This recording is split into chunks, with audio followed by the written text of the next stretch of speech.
महाशय अर्थात आज पुरोहित महाशय दयाक निज स्थान उभाई निजर उपस्थिति जना करेंगे। नमस्कार। पुणी मंडली दिग्गद्वय एवं अवसर पालक महाशय दयाक निज स्थान ठिया है निजर उपस्थिति जना करेंगे। नमस्कार। अनुरोध करुछु मंडली संपादक निजे उपस्थित अच्छी सह संपादक एवं कोषाध्यक्ष द्वय दयाक निज स्थान ठिया हो उपस्थिति जना करेंगे। पुणी मंडली मेम्बर्सगण दयाक निज स्थान ठिया हो निजर उपस्थिति जना करेंगे। नमस्कार। प्राचीन महाशयगण दयाक निज स्थान ठिया हो निजर उपस्थिति जना करेंगे। केसीपुर बाप्टिस्ट मंडली तीन समिति अर्थात युवक समिति महिला समिति संडे स्कूल समिति जेकोसी कर्मकर्ता कर्मकर्ती दयाक निज स्थान ठिया हो निजर उपस्थिति जना करेंगे। नमस्कार। पुणे अनुरोध करुछु महिला केसीपुर मंडली महिला समिति कर्मकर्तीगण दयाक आसन अच्छी आसी आसन ग्रहण करवा है। पुणी अनुरोध करुछु बड़क तरफ बड़क समस्त बंधु बड़ तरफ आसवा समस्त आगंतुक बंधु दयाक निज स्थान ठिया हो निज उपस्थिति जना करेंगे। नमस्कार। पुणी विशेष अनुरोध करुछु बरक अभिभावक दयाक निज स्थान ठिया हो निज नमस्कार।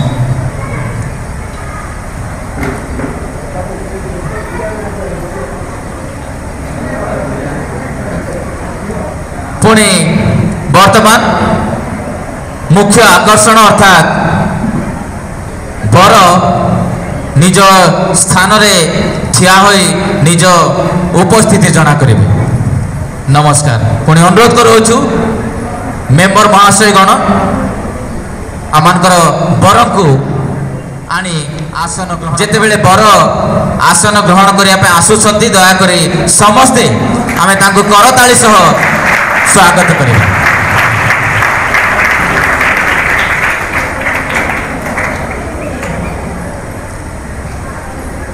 धन्यवाद।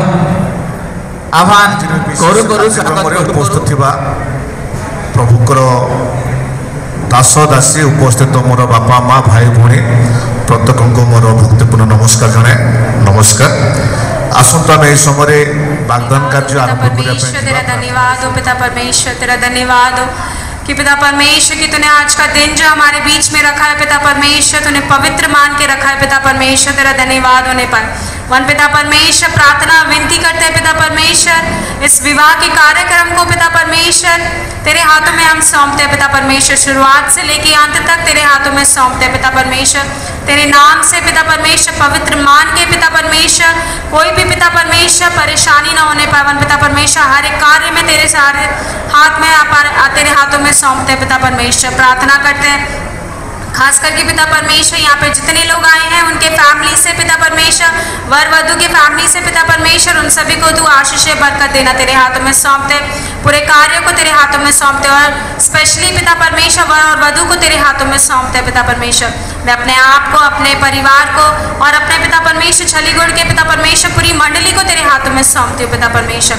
अपनी सारी प्रार्थना यीशु मसीह के नाम से मांगती हूँ सुनो कबूल कर पिता आमीन। प्रभु को बहुत नाम धन्यवाद हो आज शुभ मांगलिक कार्य उपस्थित थिबा प्रभु को सद्भक्त दासगण पुणी मान्यगण्य बुद्धिजीवी व्यक्ति विशेष महाशयगण पुणी उपस्थित थिबा प्रत्येक मोर बापा माँ भाई एवं भौणी मानक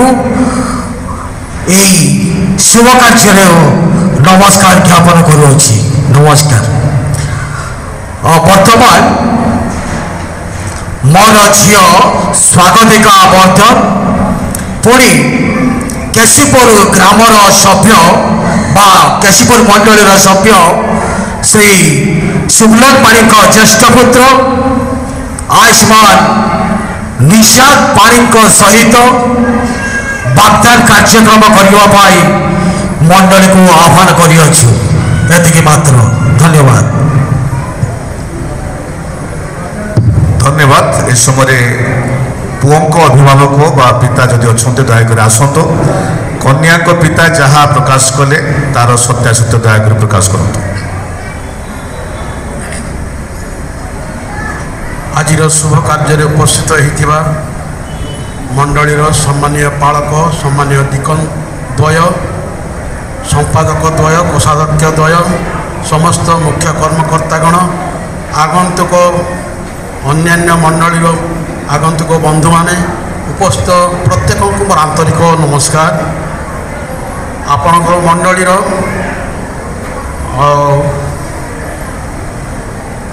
ସଭ୍ୟ ବହୁମୂଲ୍ୟ ବର୍ଦ୍ଧନଙ୍କର ଏକମାତ୍ର କନ୍ୟା ସ୍ୱାଗତିକା ବର୍ଦ୍ଧନକୁ ମୋର ନାତି ଭାଇ ଆଉ ନିଶାଦ ପାଣିଙ୍କ ପାଇଁ ବାଗ୍ଦାନ ଏବଂ ବିବାହ କାର୍ଯ୍ୟ କରିବା ପାଇଁ ଆମେ ଏଠାକୁ ଆସିଛୁ।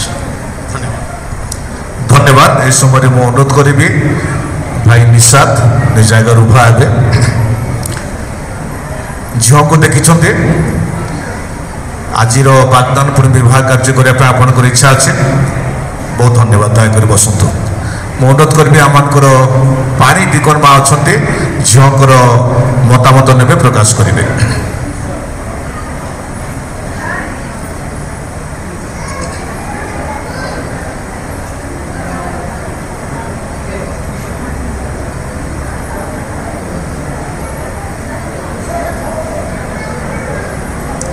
ଝିଅଙ୍କର ମଧ୍ୟ ଇଚ୍ଛା ଅଛି। ଏହି ସମୟରେ ଓ ଅନ୍ୟାନ୍ୟ କର୍ମକର୍ତ୍ତାଗଣଙ୍କୁ ଖ୍ରୀଷ୍ଟୀୟ ପ୍ରେମ ନମସ୍କାର ସହ ଲେଖିଦେବା ବାଗ୍ଦାନ ଓ ବିବାହ ସୁପାରିଶ ପତ୍ର। ଗ୍ରାମ ଓ ମଣ୍ଡଳୀର ନାମ ଉତ୍କଳ ବାପ୍ଟିଷ୍ଟ ମଣ୍ଡଳୀ କେଶୀପୁର। ବରଙ୍କ ନାମ ନିଶାଦ କୁମାର ପାଣି। ପିତାଙ୍କ ଅଭିଭାବକଙ୍କ ନାମ ଶ୍ରୀମତୀ ନିରଞ୍ଜନୀ ପାଣି। ବରଙ୍କ ବୟସ 30 ବର୍ଷ। ବରଙ୍କ ଅବସ୍ଥା ଯୁବକ। ବରଙ୍କ ବୃତ୍ତି ମିଶନାରୀ। ବର ଡୁବିତ ସଭ୍ୟ ଅଟନ୍ତି କି? ହଁ। ବର ବାଗ୍ଦାନ ତାରିଖ 11/7/2025। ବିବାହ ସ୍ଥାନ ବାଗ୍ଦାନ କିମ୍ବା ବିବାହ ଦେବା ଆମର କେଶୀପୁର ବାପ୍ଟିଷ୍ଟ ମଣ୍ଡଳୀ ଉଦ୍ୟୋଗୀ ସମିତିର କୌଣସି ଆପତ୍ତି ନାହିଁ। କେଶୀପୁର ବାପ୍ଟିଷ୍ଟ ମଣ୍ଡଳୀ ସମ୍ମିଳନୀ ଉଦ୍ୟୋଗୀ ସମିତି ପକ୍ଷ ସମ୍ପାଦକ ବିଦ୍ୟୁତ କୁମାର ସିଂ, ଚାଳକ କୁମାର ଲିମା। ଧନ୍ୟବାଦ। ବର୍ଦ୍ଧନଙ୍କ ବାଗ୍ଦାନ ପାଇଁ ଆଣିଥିବା ଉପହାର ତାଲିକା, କିନ୍ତୁ ଆମେ ସମୟ ଅଭାବ ଏବଂ ଆମେ ଜାଣୁ ସମସ୍ତ ବିଷୟ ଆସିଛି, କିନ୍ତୁ ଆମେ ମୁଖ୍ୟ ବିଷୟ ଅର୍ଥାତ୍ ପବିତ୍ର ବାଇବଲ 1 ଗୋଟି, ପୁଣି ସୁନାର ହାର ତୁଳେ ଅଧେ 1,80,000 ଟଙ୍କା, ପୁଣି ବିବାହ ଶାଢ଼ୀ 15,200 ଟଙ୍କା ଏବଂ ସମସ୍ତ ବିଷୟ 38ଟି ଉପହାର ଅଣାଯାଇଛି। ସର୍ବମୋଟ ଉପହାରର ମୂଲ୍ୟ 2,37,981 ଟଙ୍କା। ସର୍ବମୋଟ ଉପହାରର ମୂଲ୍ୟ 2,37,981 ଟଙ୍କା। ମାମୁଲ ଶାଢ଼ୀ କନ୍ୟାଙ୍କ ମାତାଙ୍କ ପାଇଁ ଏବଂ ମା ମାଉସୀମାନଙ୍କ ପାଇଁ 40 ଗୋଟି ମାମୁଲ ଶାଢ଼ୀ।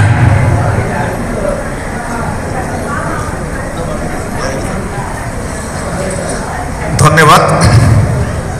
ଏ ସମୟରେ ଯେଉଁମାନେ ଫଟୋଗ୍ରାଫ ଆସନ୍ତୁ ପ୍ରାର୍ଥନା କରିବା। ମହାମହିମ ସ୍ୱର୍ଗସ୍ଥ ପିତା ପ୍ରଭୁ, ଆମେ ତୁମ ନାମର ଗୌରବ କରୁଛୁ, ତୁମକୁ ଧନ୍ୟବାଦ ଦେଉଛୁ। ତୁମରି ଯୋଜନା ସଂକଳ୍ପ ଅତୀବ ମହତ ପିତା। ଉଭୟ ଯୁବକ ଯୁବତୀଙ୍କୁ ତୁମେ ପୂର୍ବରୁ ନିରୂପଣ କରିଥିଲ। ତୁମରି ଯୋଜନା ସଂକଳ୍ପ ଅନୁସାରେ ଆଜି ବାଗଦାନ ଏବଂ ବିବାହରେ ପ୍ରଭୁ ସେମାନଙ୍କୁ ତୁମେ ଆବଦ୍ଧ କରୁଅଛ। ତେଣୁ ତୁମ ନାମକୁ ଧନ୍ୟବାଦ ଦେଉଛୁ ପ୍ରଭୁ। ବିଶେଷ କରି ବାଗଦାନ ସମୟରେ ପୁଅଙ୍କ ତରଫରୁ ଯେଉଁ ଉପହାର ଝିଅଙ୍କ ନିମନ୍ତେ ଅଣାଯାଇଅଛି ଏହି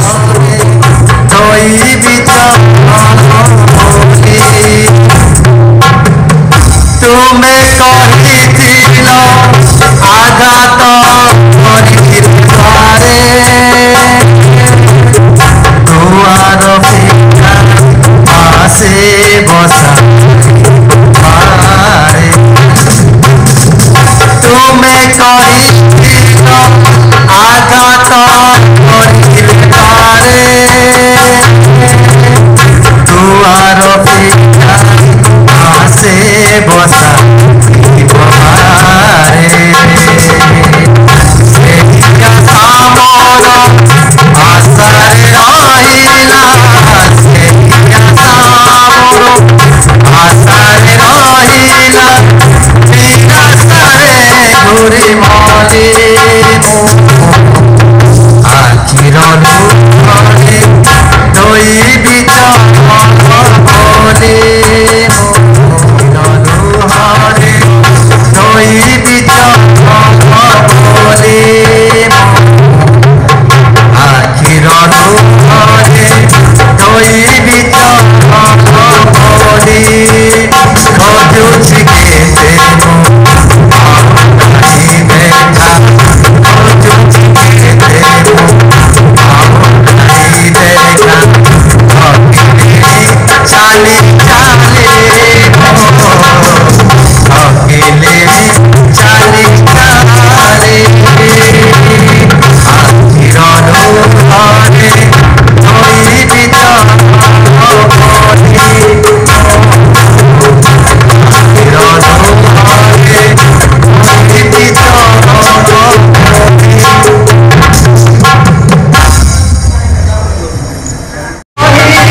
চলে ବସନ୍ତୁ। ଧନ୍ୟବାଦ। ଦୟାକରି ନିଜ ଜାଗାରେ ବସିଯାଆନ୍ତୁ। ପ୍ରଭୁ ଅନୁଗ୍ରହ କରି ଆଜିର ଏହି ବିବାହ କାର୍ଯ୍ୟରେ ଆମମାନଙ୍କୁ ତାଙ୍କ ସେବା କରିବା ପାଇଁ ସୁଯୋଗ ଦେଲେ ପ୍ରଭୁଙ୍କୁ ଧନ୍ୟବାଦ ଦିଏ। ସ୍ଥାନୀୟ ମଣ୍ଡଳୀର ପାଳକ ମହାଶୟ, ଦିଗନ୍ଦୟ, ସମ୍ପାଦକ ଦେୟ, କୋଷାଧ୍ୟକ୍ଷ ଦେୟ, ମେମ୍ବର୍ସ ଗଣ, ପ୍ରାଚୀନ ଗଣ, ସମସ୍ତ କର୍ମକର୍ତ୍ତା କର୍ମକର୍ତ୍ତୀ, ବଧୂ ଆଗନ୍ତୁକ, କେଶୀପୁର ମଣ୍ଡଳୀର ଦିଗନ୍ତ କର୍ମକର୍ତ୍ତାଗଣ, ପ୍ରାଚୀନଗଣ ପ୍ରତ୍ୟେକଙ୍କୁ ଉପସ୍ଥିତ ହୋଇଥିବା ଏହି ଶୁଭ ବିବାହ କାର୍ଯ୍ୟରେ ଯୋଗ ଦେଇଥିବା ସମସ୍ତଙ୍କୁ ମୋର ଆନ୍ତରିକ ନମସ୍କାର ଜ୍ଞାପନ କରେ। ନମସ୍କାର। ମୁଁ ଛେଳିଗଡ଼ ମଣ୍ଡଳୀ ପାଇଁ ନୂଆ ଚେହେରା ନୁହଁ, ଅନେକ ସମୟ ମୁଁ ପ୍ରଭୁଙ୍କର ସେବା କାର୍ଯ୍ୟ ଆସି ସ୍ଥାନୀୟ ମଣ୍ଡଳୀରେ କରି ଆସିଛି। ତେଣୁ ସମସ୍ତେ ମୋତେ ଜାଣିଛନ୍ତି ଭଲ ଭାବରେ, ତେଣୁ ମୋର ପରିଚୟ ମୁଁ ଦେବା ଉଚିତ ବୋଧ କରୁନାହିଁ। ଆସନ୍ତୁ ଆମେ ସଂକ୍ଷିପ୍ତ ସମୟ ମଧ୍ୟରେ ପ୍ରଭୁଙ୍କ ଧର୍ମଶାସ୍ତ୍ରରୁ ଆମେ କେତୋଟି ବିଷୟକୁ ଆମେ ଆଲୋଚନା କରିବା ପାଇଁ ଯିବା। ଆଉ ଏହି ସମୟରେ ମୁଁ ସମସ୍ତଙ୍କ ନିମନ୍ତେ ଯେଉଁ ଅଂଶ ଚିନ୍ତା କରିବା ପାଇଁ ଚାହେଁ ତାହା ଆପଣମାନେ ସମସ୍ତେ ପାଇପାରିବେ। ଆଦି ପୁସ୍ତକ 24 ଅଧ୍ୟାୟ ତାର ସେ ଇସ୍ରାଏଲ ନୁହନ୍ତି କିମ୍ବା ମନୋନୀତ ଲୋକ ନହେଲେ ମଧ୍ୟ ଗୋଟିଏ ବିଷୟ ଏ ସ୍ଥାନରେ ସେ ପ୍ରକାଶ କରୁଅଛନ୍ତି ଯେ ଏହି ଘଟଣା ସଦାପ୍ରଭୁଙ୍କ ବାକ୍ୟ ଅନୁସାରେ ହେଇଅଛି ବା ସଦାପ୍ରଭୁଙ୍କ ଇଚ୍ଛା ଅନୁସାରେ ହେଇଅଛି।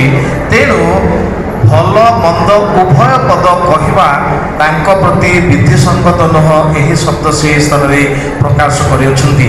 ଏହି ଅଂଶ ଅଧ୍ୟୟନ କଲାବେଳେ ଗୋଟିଏ ବିଷୟ ମୋତେ ମନେ ପଡ଼େ ଯେ ସଦାପ୍ରଭୁଙ୍କ ସମ୍ମୁଖରେ ବିଶ୍ୱସ୍ତତା ଏବଂ ବାଧ୍ୟତା ସର୍ବବହୁମୂଲ୍ୟ ବିଷୟ ରହି ଆସିଅଛି।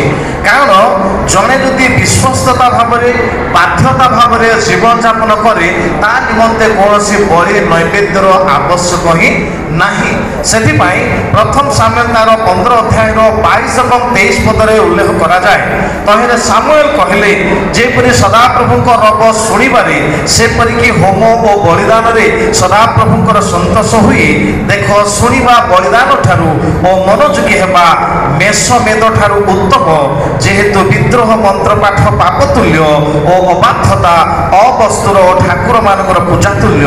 ତୁମେ ସଦାପ୍ରଭୁଙ୍କ ବାକ୍ୟ ତୁଚ୍ଛ କରିଅଛ, ଏଥିପାଇଁ ସେ ମଧ୍ୟ ତୁମକୁ ରାଜା ହେବା ପାଇଁ ତୁଚ୍ଛ କରିଅଛନ୍ତି। ଏଇ ଯେଉଁ ଶବ୍ଦଟା ଏ ସ୍ଥାନରେ ଆମେ ଦେଖୁଅଛୁ ଯେ ଜଣେ ବିଶ୍ୱସ୍ତତା ଭାବରେ ଯଦି କାର୍ଯ୍ୟ କରିବେ କିମ୍ବା ଈଶ୍ୱରଙ୍କ ଠାରୁ ବାଧ୍ୟତା ଜୀବନଯାପନ ଯଦି କରିବେ, ସେମାନଙ୍କ ନିମନ୍ତେ କୌଣସି ବଳିଦାନ ଇମ୍ପୋର୍ଟାଣ୍ଟ ନୁହଁ କିମ୍ବା କୌଣସି ବିଷୟ ଆବଶ୍ୟକ ନୁହଁ। ଜଣେ ଯଦି ବାଧ୍ୟତା ଜୀବନଯାପନ କାଟେ, ଆଜି ଉଭୟ ମଣ୍ଡଳୀ ସାକ୍ଷାତରେ ନୂତନ ଭାବରେ ନବ ବିବାହିତ ହେବା ପାଇଁ ଯାଉଥିବା ବର କନ୍ୟା ସ୍ୱାଗତିକା ଏବଂ ନିଶା, ସେମାନଙ୍କ ଜୀବନ ମଧ୍ୟରେ ଗୋଟିଏ ଶପଥ ସମାରୋହ ସେମାନେ ଭାଗ ନେବେ, ଯେଉଁ ସ୍ଥାନରେ ସ୍ଥାନୀୟ ମଣ୍ଡଳୀର ପାଳକ ମହାଶୟ ପୁରୋହିତ ଭାବରେ ସେମାନଙ୍କୁ ସେ ସମସ୍ତ ଶପଥ ପାଠ କରାଇବେ। ଆଉ ଏଥିମଧ୍ୟରେ ଗୋଟିଏ ବିଷୟ ଆମେ ମନେ ରଖୁ, ବିଶ୍ୱସ୍ତତା ବାଧ୍ୟତା କୌଣସି କମ୍ପ୍ରମାଇଜର ଆବଶ୍ୟକ ନାହିଁ। ଯଦି ଉଭୟ ସ୍ୱାମୀ ସ୍ତ୍ରୀଙ୍କ ମଧ୍ୟରେ ନୂତନ ଭାବରେ ଯେଉଁମାନେ ବିବାହ ହେବା ପାଇଁ ଯାଉଛନ୍ତି, ଆମର ନିଷାଦ ଏବଂ ସ୍ୱାଗତିକା, ସେମାନଙ୍କ ଜୀବନ ମଧ୍ୟରେ ଯଦି ବିଶ୍ୱସ୍ତତା ରହିବ, ସେମାନଙ୍କ ଜୀବନ ମଧ୍ୟରେ ପରସ୍ପରର ବାଧ୍ୟତା ଜୀବନ ସେମାନେ କାଟିବେ, ସେମାନଙ୍କ ନିମନ୍ତେ କୌଣସି କମ୍ପ୍ରମାଇଜର ଆବଶ୍ୟକ ରହିବ ନାହିଁ। ଯେହେତୁ ସେମାନେ ଏ ପ୍ରକାର କୌଣସି ସନ୍ଦର୍ଭକୁ ଆସିବେ ନାହିଁ ଯେଉଁଥି ସକାଶେ ତୃତୀୟ ବ୍ୟକ୍ତି ପ୍ରବେଶ କରି ସେମାନଙ୍କୁ ସୁରକ୍ଷାର ହସ୍ତ ରଖିବେ, ଏ ପ୍ରକାର କୌଣସି କାର୍ଯ୍ୟ କରିବାର ଆବଶ୍ୟକ ରହିବ ନାହିଁ। ତେଣୁ ମନେ ରଖିବା ଦରକାର ଯେ ଏ ବଳିଦାନ ନୈବେଦ୍ୟ ଅବାଧ୍ୟତା ହେଲା ପରେ ହିଁ ଆସିଅଛି, ତା ପୂର୍ବରୁ ଆବଶ୍ୟକ ନଥିଲା। ଯେହେତୁ ଅବାଧ୍ୟତା ସକାଶରୁ ସେମାନଙ୍କୁ ବଳି ନୈବେଦ୍ୟ କରିବା ପାଇଁ ବାଧ୍ୟ କରାଯାଇଥିଲା, କିନ୍ତୁ ବାକ୍ୟ ପ୍ରକାଶ କରେ ଏ ସମସ୍ତ ବଳି ନୈବେଦ୍ୟ ଅପେକ୍ଷା ଜଣେ ଯଦି ବାଧ୍ୟତା ଜୀବନ କାଟିପାରିବ, ବିଶ୍ୱସ୍ତତା ଜୀବନ କାଟିପାରିବ ଏବଂ ପରସ୍ପର ମଧ୍ୟରେ ସେମାନଙ୍କର ସମ୍ପର୍କକୁ ସୁଦୃଢ଼ କରି ଉଭୟଙ୍କର ବୁଝାମଣାରେ ଯଦି ସେମାନେ ପରିଚାଳିତ ହେବେ, ନିଶ୍ଚିତ ଭାବରେ ସେମାନଙ୍କ ନିମନ୍ତେ କୌଣସି କମ୍ପ୍ରମାଇଜର କାରଣ ରହିବ ନାହିଁ। କାରଣ ପରସ୍ପରକୁ ସେମାନେ ବୁଝିପାରିବେ, ପରସ୍ପରକୁ ସେମାନେ ଜାଣିପାରିବେ, ପରସ୍ପରର ସୁଖ ଦୁଃଖର ସହଭାଗୀ ହେବେ, ତୃତୀୟ ବ୍ୟକ୍ତିର ଆବଶ୍ୟକ ସେ ସ୍ଥାନରେ ରହିବ ନାହିଁ। ତେଣୁ ଆଜିର ଶପଥ ସମାରୋହ ମଧ୍ୟରେ ସମୟ ବିଳମ୍ବ ଥିବା ସକାଶୁ ମୁଁ ବେଶୀ ଲମ୍ବା କରିବା ପାଇଁ ଚାହିଁବି ନାହିଁ। ଏତିକି ସେମାନେ ମନେ ରଖନ୍ତୁ ଯେ ସେମାନଙ୍କ ଜୀବନ ମଧ୍ୟରେ ଯାହା ସେମାନେ ଶପଥ ନେବେ, ସେଥିରେ ସେମାନେ ମୃତ୍ୟୁ ବିଚ୍ଛେଦ ପର୍ଯ୍ୟନ୍ତ ଅଟଳ ରହିବା ପାଇଁ ଚେଷ୍ଟା କରିବେ। ସେମାନଙ୍କର ଜୀବନ ମଧ୍ୟରେ ଯେଉଁ ସମସ୍ତ ପ୍ରତିଜ୍ଞା ନେବେ, ସୁଖରେ ହେଉ କିମ୍ବା ଦୁଃଖରେ ହେଉ, ସମ୍ପଦରେ ହେଉ କିମ୍ବା ବିପଦରେ ହେଉ, ସୁସ୍ଥତାରେ ହେଉ କିମ୍ବା ଅସୁସ୍ଥତାରେ ହେଉ, ସବୁ ମୁହୂର୍ତ୍ତରେ ନେଇଥିବା ପ୍ରତିଜ୍ଞାକୁ ସଫଳ କରିବା ନିତାନ୍ତ କର୍ତ୍ତବ୍ୟ। ଯଦି ଏଇ ଯେଉଁ ସମସ୍ତ ପ୍ରତିଜ୍ଞା ସେମାନେ ନେବେ, ତାହା ଯଦି ସେମାନେ ବାଧ୍ୟ ହେବେ ଏବଂ ପ୍ରତିପାଳନ କରିବେ, ତାହେଲେ ସେମାନଙ୍କର ବୈବାହିକ ଜୀବନ ମୃତ୍ୟୁ ବିଚ୍ଛେଦ ପର୍ଯ୍ୟନ୍ତ ସୁରକ୍ଷିତ ନିଶ୍ଚିତ ଭାବରେ ରହିଲା। ସେମାନଙ୍କର ଅଣ୍ଡରଷ୍ଟାଣ୍ଡିଂ ରହିବା ନିହାତି ଦରକାର। ଯେତେବେଳେ ଈଶ୍ୱର ଏବଂ ମନୁଷ୍ୟମାନଙ୍କ ମଧ୍ୟରେ ବୁଝାମଣା ରହିଲା ନାହିଁ, ସେ ସମୟରେ ସେମାନେ ପରସ୍ପରକୁ ଭିନ୍ନ ହେଲେ ଏବଂ ସେମାନଙ୍କୁ ଏକତ୍ର କରିବା ନିମନ୍ତେ ବଳି ନୈବେଦ୍ୟର ଆବଶ୍ୟକ ପଡ଼ିଲା। ତେଣୁ ସେମାନେ ହେଇପାରିବେ ନାହିଁ। each every step they have to go together. They should not leave one another until the death come to them. ସେଥିପାଇଁ ମରଣ ପର୍ଯ୍ୟନ୍ତ ସେମାନେ ଏବେ ହସ୍ତ ଧରି ଯେଉଁ ପ୍ରତିଜ୍ଞା ନେବେ, ପ୍ରତି ପାହାଚରେ ଉଭୟ ସେମାନଙ୍କର ପାଦ ଥାପିବେ ଏବଂ ଉଭୟ ହିଁ ସେମାନଙ୍କର ଜୀବନକୁ ଆଗକୁ ବଢ଼େଇବେ। There is no need of third person to interfere in their marital life. ସେମାନଙ୍କର ବୈବାହିକ ଜୀବନ ମଧ୍ୟରେ ତୃତୀୟ ପୁରୁଷର ଆବଶ୍ୟକ ରହିବ ନାହିଁ। ତାଙ୍କ ଆଶୀର୍ବାଦ ବୃଷ୍ଟି ହେଉ ପରୁ କୃପା ନିର୍ଝର ଥାରୁ। ଆସୁମାନେ ବର୍ତ୍ତମାନ ବିବାହ ବନ୍ଧନରେ ଆବଦ୍ଧ ହେବାକୁ ଯାଉଛନ୍ତି। ଏଥିପୂର୍ବରୁ ଯଦି କାହାରି ଉପଯୁକ୍ତ ନ୍ୟାୟସଙ୍ଗତ ପ୍ରତିବନ୍ଧକର କାରଣ ଅଛି, ଏହି ସମୟରେ ଦୟାକରି ପ୍ରକାଶ କରନ୍ତୁ। ଯଦି ନାହିଁ, ଖ୍ରୀଷ୍ଟଙ୍କ ଦ୍ୱିତୀୟ ଆଗମନ ପର୍ଯ୍ୟନ୍ତ ଆପଣ ଆପଣ କ'ଣ ଦୟାକରି କୁହନ୍ତୁ, ଆପଣ ଆପଣ ମୁଖକୁ ବନ୍ଦ କରନ୍ତୁ। କିଛି ଅଛି କି? କିଛି ନାହିଁ। ନିଶାଦ ଭାଇ କ'ଣ ଅଛି? ବହୁତ ଧନ୍ୟବାଦ। କିଛି ନାହିଁ। ସ୍ୱାଗତିକା କିଛି ନାହିଁ। ଧନ୍ୟବାଦ।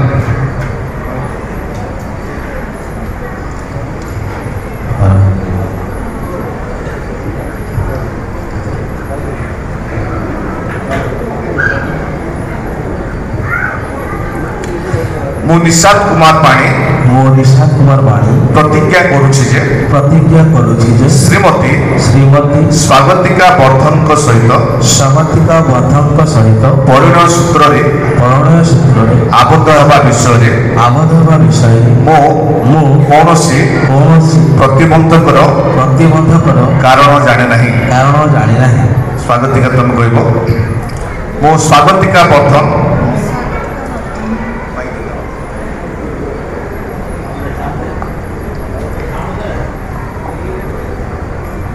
ସ୍ୱାଗତିକା ବର୍ଦ୍ଧନ ପ୍ରତିଜ୍ଞା କରୁଅଛି ଯେ ଶ୍ରୀମାନ ନିଶାଦ କୁମାର ପାଣିଙ୍କ ସହିତ ପରିଣୟ ସୂତ୍ରରେ ଆବଦ୍ଧ ହେବା ବିଷୟରେ ମୁଁ କୌଣସି ପ୍ରତିବନ୍ଧକର କାରଣ ଜାଣେ ନାହିଁ। ତୁମେ କହିବ ମୁଁ ଯାହା ପ୍ରଶ୍ନ ପଚାରିବି ସେଥିର ଉତ୍ତର ଦେବେ। ଶ୍ରୀମାନ ନିଶାଦ କୁମାର ପାଣି तुम्हे विवाहर पवित्र संबंधरे ईश्वर मंगल विधान अनुजाई दाम्पत्य प्रेम श्रीमती स्वागतिका वर्धन को निजर विवाहित स्त्री स्वरूप ग्रहण करेंगे। तुम्हें कि सर्वावस्था प्राणर सहित प्रेम समादर सांत्वना और प्रतिपालन कर पुणी मृत्यु विच्छेद पर्यंत केवल यही स्त्री आबद्ध रही विशुद्ध और पवित्र प्रणय सहित बास कर। धन्यवाद। स्वागतिका तुम्हें प्रश्न उत्तर देव। श्रीमती स्वागतिका वर्धन तुम्हें कि विवाहर पवित्र बंधन ईश्वर मंगल विधान अनुजाई दाम्पत्य प्रेम श्रीमान निशाद कुमार पाणी को निजर विवाहित स्वामी स्वरूप ग्रहण कर। तुम्हें कि सर्वावस्था प्राणर सहित प्रेम समादर सांत्वना प्रतिपालन कर। पुणी प्रभु साक्षात सर्व विषय वशीभूत हो मृत्यु विच्छेद पर्यंत यही स्वामी आसक्त रही विशुद्ध और पवित्र प्रणय सहित बास कर। बहुत धन्यवाद। यह समय मुझे अनुरोध करी पिता कन्या पिता बा अभिभावक आसवे मो हस्त समर्पण करेंगे।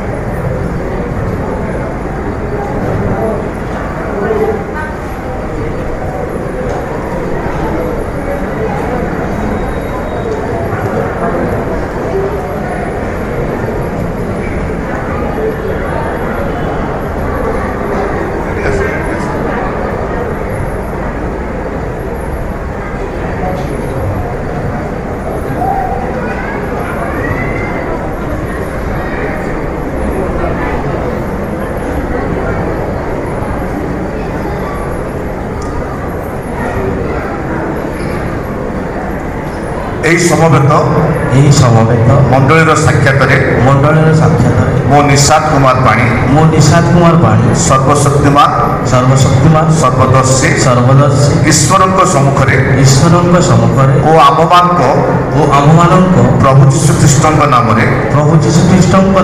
तुमको अर्थात श्रीमती स्वागतिका वर्धन को मोर विवाहिता स्त्री रूपे आज सुखरे अबा दुखरे संपदरे अबा विपदरे सुस्थतारे बा असुस्थतारे ईश्वर पवित्र विधान अनुसार आजीवन प्रेम समादर और प्रतिपालन करने ग्रहण करुछि। प्रतिज्ञा रक्षार्थे मो विश्वास सहकारे ବିଶ୍ୱାସ ସହକାରେ ହସ୍ତ ପ୍ରଦାନ ପୂର୍ବକ ହସ୍ତ ପ୍ରଦାନ ପୂର୍ବକ ତୁମକୁ ତୁମ୍ଭଙ୍କୁ ମୋର ବାକ୍ୟର ସମ୍ମତି ଜଣାଉଛି। ମୋର ବାକ୍ୟର ସମ୍ବନ୍ଧୀୟ ଜଣାଉଛି। ପ୍ରଭୁ ମୋର ସହାୟ ହୁଅନ୍ତୁ। ପ୍ରଭୁ ମୋର ସହାୟ ହୁଅନ୍ତୁ। ମୋର ହୃଦୟ ତୁମ୍ଭର ହଉ ମୋର ହୃଦୟ ତୁମ୍ଭର ହେଉ ଓ ତୁମ୍ଭର ହୃଦୟ ମୋର ହଉ। ଓ ତୁମ୍ଭ ହୃଦୟ ମୋର ହେଉ। ପୁଣି ପୁଣି ଆମ ଉଭୟଙ୍କର ସମ୍ମିଳିତ ହୃଦୟ ଈଶ୍ୱରଙ୍କର ହଉ। ଈଶ୍ୱରଙ୍କର ହେଉ।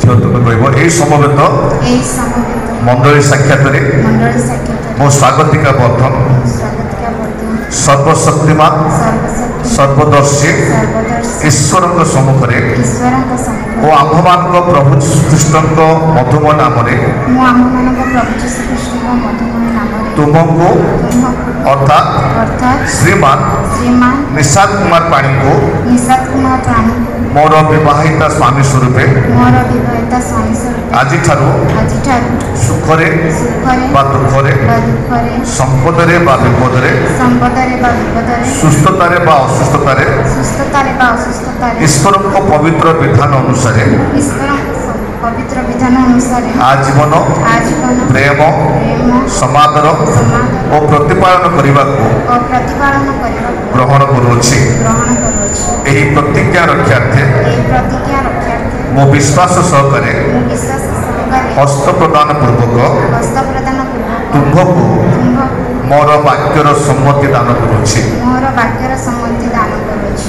ପ୍ରଭୁ ମୋର ସହାୟ ହୁଅନ୍ତୁ। ପ୍ରଭୁ ମୋର ସହାୟ ମୋର ହୃଦୟ ତୁମ୍ଭର ହଉ ମୋ ହୃଦୟ ତୁମ୍ଭର ହଉ ଓ ତୁମ୍ଭର ହୃଦୟ ମୋର ହଉ। ଓ ତୁମ୍ଭର ହୃଦୟ ମୋର ହଉ। ପୁଣି ଆମ ଉଭୟଙ୍କ ଉଭୟଙ୍କ ସମ୍ମିଳିତ ହୃଦୟ ସମ୍ମିଳିତ ହୃଦୟ ଈଶ୍ୱରଙ୍କର ହଉ। ଈଶ୍ୱରଙ୍କ ହୃଦୟ। ପୁଅ ଝିଅ ସେମାନେ ମୁଦ୍ରିକା ଆଦାନ ପ୍ରଦାନ କରିବେ ସେଥିପ୍ରଭୁ ଆସନ୍ତାରେ ପ୍ରାର୍ଥନା କରିବା।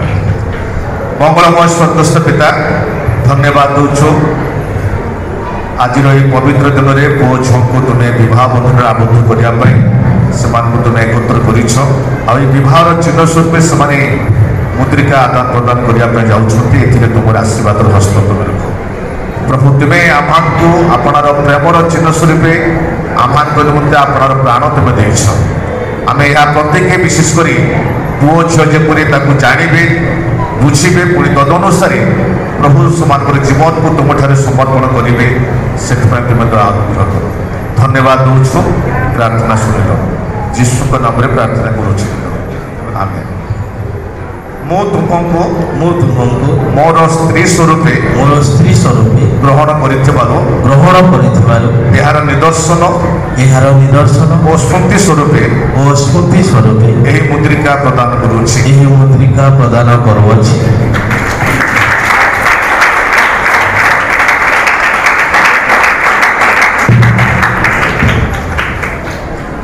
ମୁଁ ତୁମକୁ ମୋର ସ୍ୱାମୀ ସ୍ୱରୂପେ ଗ୍ରହଣ କରିଥିବାରୁ ଏହାର ନିଦର୍ଶନ ଓ ସ୍ମୃତି ସ୍ୱରୂପେ ଏହି ମୁଦ୍ରିକା ପ୍ରଦାନ କରୁଅଛି।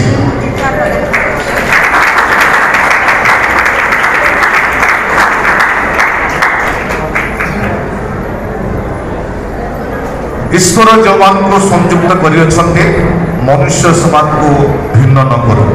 ଏହି ଦୁଇ ଜଣ ଅର୍ଥାତ୍ ଶ୍ରୀମାନ ନିଶାନ୍ତ କୁମାର ପାଣି ଏବଂ ଶ୍ରୀମତୀ ସ୍ୱାଗତିକା ବର୍ଦ୍ଧନ ପବିତ୍ର ପରିଣୟସୂତ୍ରରେ ଆବଦ୍ଧ ହେବା ନିମନ୍ତେ ଏହି ସଭା ସାକ୍ଷାତରେ ଏବଂ ଈଶ୍ୱରଙ୍କ ସମ୍ମୁଖରେ ସ୍ୱୀକୃତ ହୋଇଅଛନ୍ତି। ପୁଣି ପରସ୍ପରର ହାତ ଧରି ଓ ବିବାହ ଚିହ୍ନ ଦେଇ ଓ ତାହା ଗ୍ରହଣ କରି ନିଜ ନିଜର ସମ୍ମତି ପ୍ରକାଶ କରିଅଛନ୍ତି। ଅତଏବ ମୋ ପିତା ପୁତ୍ର ଓ ପବିତ୍ର ଆତ୍ମାଙ୍କ ନାମରେ ଓ ରାଷ୍ଟ୍ରୀୟ ବିଧି ଅନୁସାରେ ଏମାନଙ୍କୁ ସର୍ବ ସମ୍ମୁଖରେ ସ୍ୱାମୀ ଓ ସ୍ତ୍ରୀ ବୋଲି ସ୍ୱୀକାର ଓ ପ୍ରକାଶ କରୁଅଛି।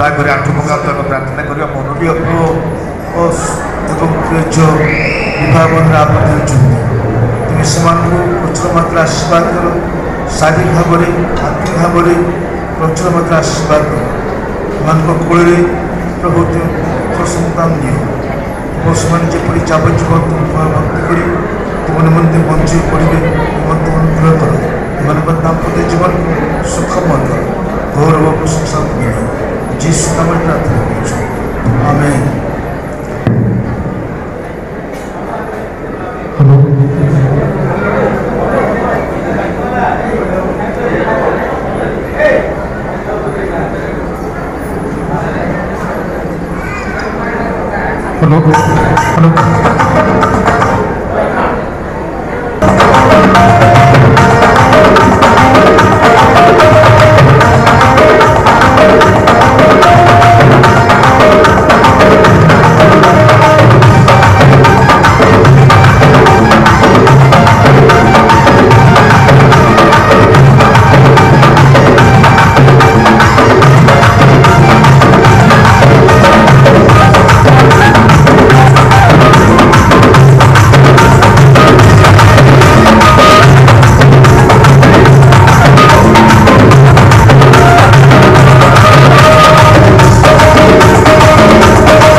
2025।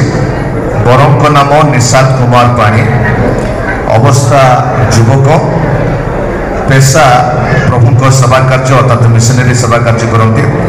पिता नाम सबुलन पाणी, ठिकाना पोस्ट कृष्णचंद्रपुर, शेरंगल थाना, गजपति जिला, ओडिशा 631207। सेपरी झील नाम स्वागतिका वर्धन, अवस्था युवती, पदवी घरोई कार्य।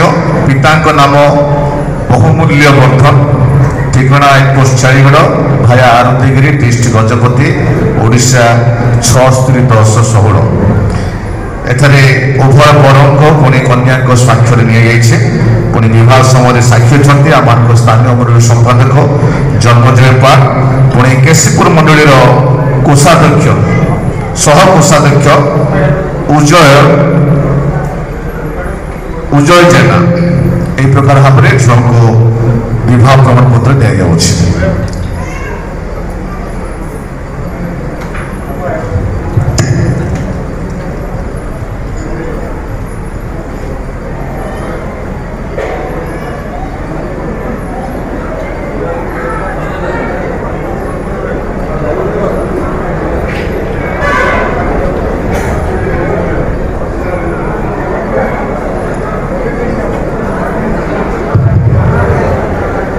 आज स्वागतिका वर्धन परिवर्ते स्वागतिका पाणी हेब, कारण बहु वर्ष पूर्व एलिसेबा पाणी से एलिसेबा वर्धन होता। बहुत धन्यवाद।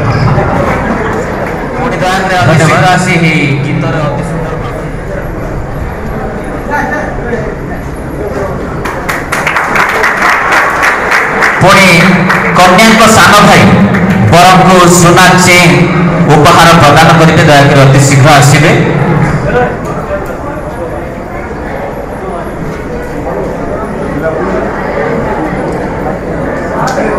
पुणी कन्या सान भाई बरम को हाथ घंटा उपहार प्रदान करेंगे। बड़ भाई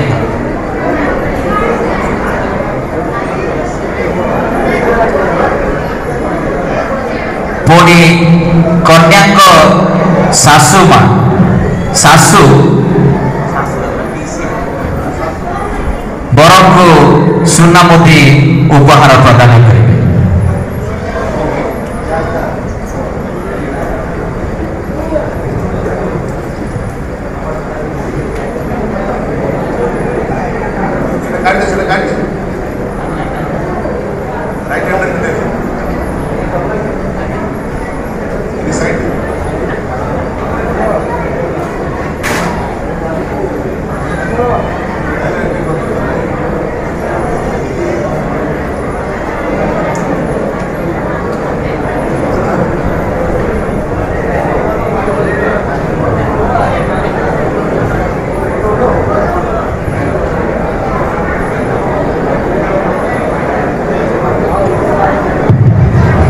धन्यवाद। इस समय आम समस्त कार्य समाप्त होती।